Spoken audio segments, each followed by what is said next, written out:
This is the 2022 Presidential One-on-One Interviews with Boy Abunda. Good evening and welcome. Our guest tonight, Mayor ISKO Moreno. Thank you, Tuboy.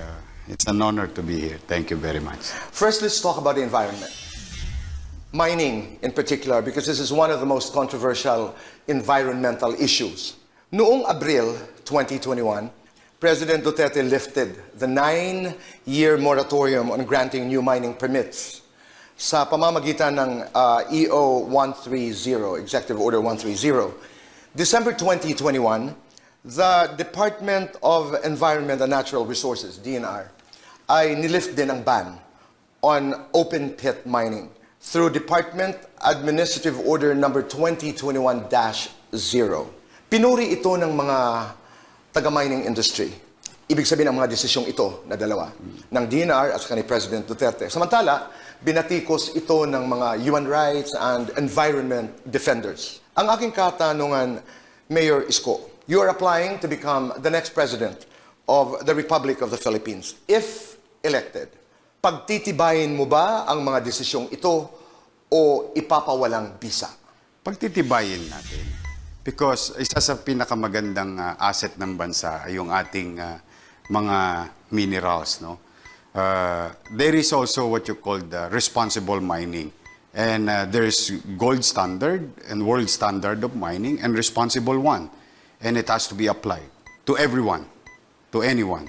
No? And at the sitwasyon natin ngayon, sa hirap ng buhay ng ating bansa, sa hirap ng epekto ng pandemyang ito sa ating ekonomiya, we need to generate more FDIs, foreign direct investment, more jobs, more source of income.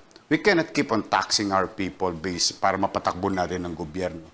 Kailangan natin kumita, pero we can be responsible in our environment. And I think there's already rules in this world that is applicable and can be applied to our mining industry.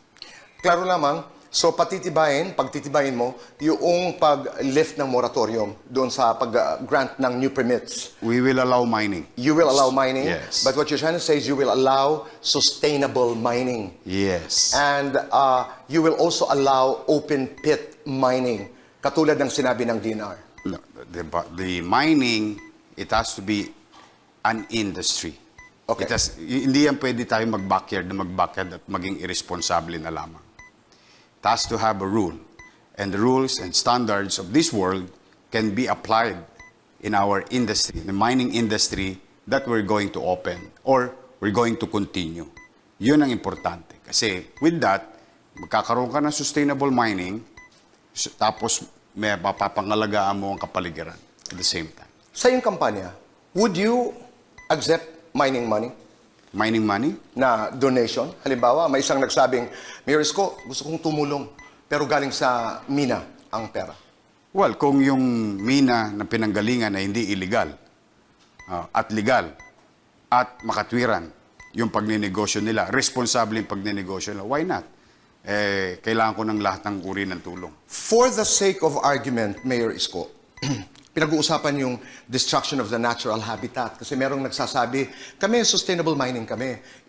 Ibinabalik namin yung mga kahoy at lahat, no? Ang argumento laban doon ay, pag ibinalik mo naman, iba na eh. Iba na yung posisyon ng kahoy. Na-pollute na yung tubig. What do you have to say? Well, that's why you have to be responsible to your action. If there is a clear-cut rule that those people who will violate or destroy the environment, irresponsible mining, then the rules should be applied to any John Does and Mary, whether a foreigner partnered with the Filipinos or Filipino-owned mining company. And, Tito Boy, what we need is to create jobs. Because we've lost so much nowadays. What we need is new business. Because the economy is really affected by this pandemic. We have to be aggressive. We have to be practical. But at the same time, we have to be responsible also for the next generation.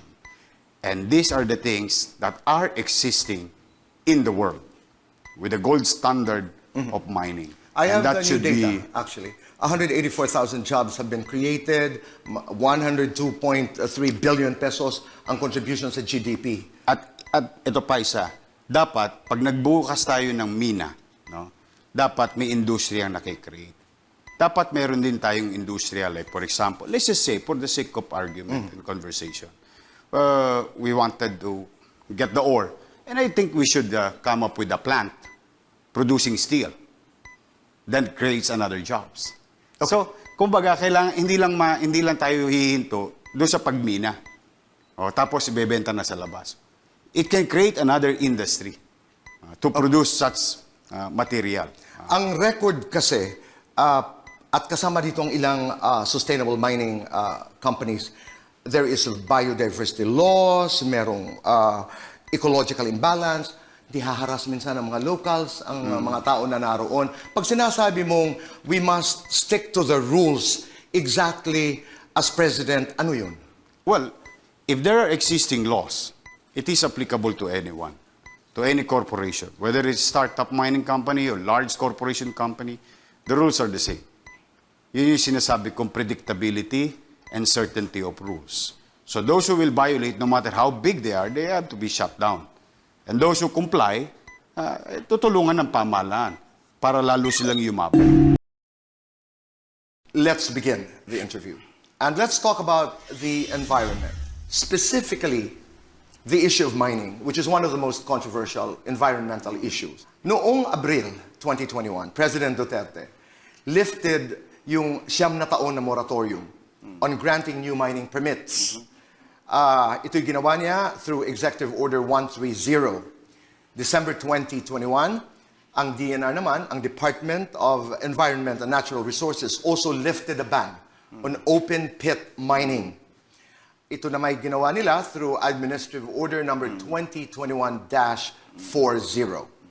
Pinuri po ito ng mining industry. Samantala, binatikos naman ito ng mga environment and human rights defenders. Ang aking tanong, Senator Bongbong, you're applying to become the next president of the Philippines. If elected, pagtitibayin mo ba ang mga desisyong ito ni President Duterte at sa kanang DNR o ipapawalang bisa?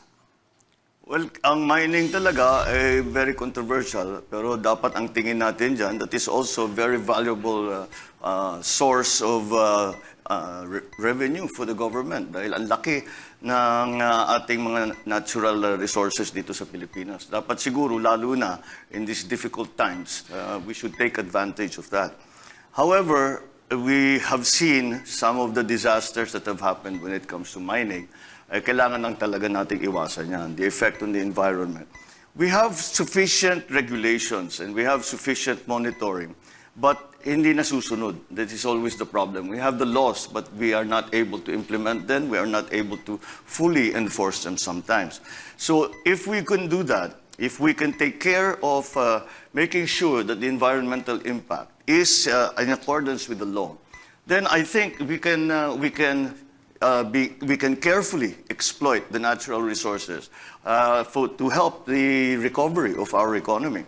Now, when it comes to open pit mining, I think I'm a bit wary about that because it is very difficult to control the pollution that's caused by open pit mining, the leaching that occurs in open pit mining. There are many occurrences that even after the mine has been closed and they have covered it up and they have planted trees or they built houses on it, lumalabas ang lason. May lumalabas na kung ano-anong mga chemical na that are bad for the health of the people who are around it. Kaya siguro pag-aralan ngayon natin yan, baka naman meron silang iniisip na bagong teknolohiya na pwede natin gamitin na sasabihin na safe ang open pit mining. But again, I have been studying this environmental problem that we have had since I was still in school. And open pit mining is one of those operations that talagang it raises alarms when it comes to, especially when it comes to exploiting natural resources and allowing the use of open pit mining. Okay, you worry about open pit mining, but you are open to sustainable mining? Absolutely, absolutely. I think it can be done. It is done in very many countries. We will just have to make sure that we are cooperating with the private companies who are involved in this operation. And I think that there are great opportunities to be had, so long as I say we are very careful about it. One of the things that that we have in the Philippines is nickel. Nickel is an essential part now of batteries and the battery technology. So that is going to explode, and it already has actually. And that is something that we can take advantage of. We have sources of lithium, also battery technology.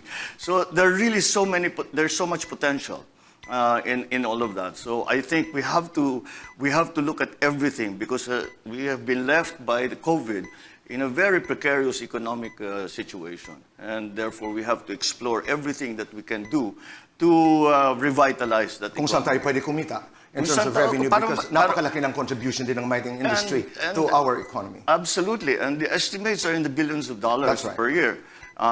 We cannot just ignore that, and we should make sure that like in any other industry, that the value and the profits stay within the community, and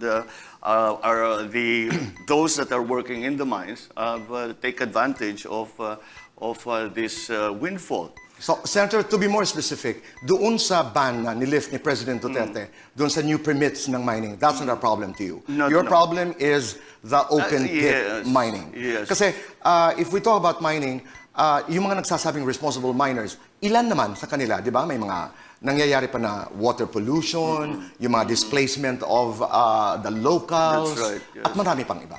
Yes, but those are the things that we can remedy, because if the mining operation, if we keep it away from, I suppose, the congested communities kung saan na maraming tao, it will make things a little better. Another issue about mining that's not spoken about very much are the benefits and compensation of those who are working in the mines. They work in a very difficult and dangerous You're situation. talking about salaries, not just people who were displaced. No, I'm talking about the people who actually go into the tunnels, Okay. and marami tayong nagiging casualty dyan. Kailangan natin na balikan, tiyakin naman ang kanilang kalagayan.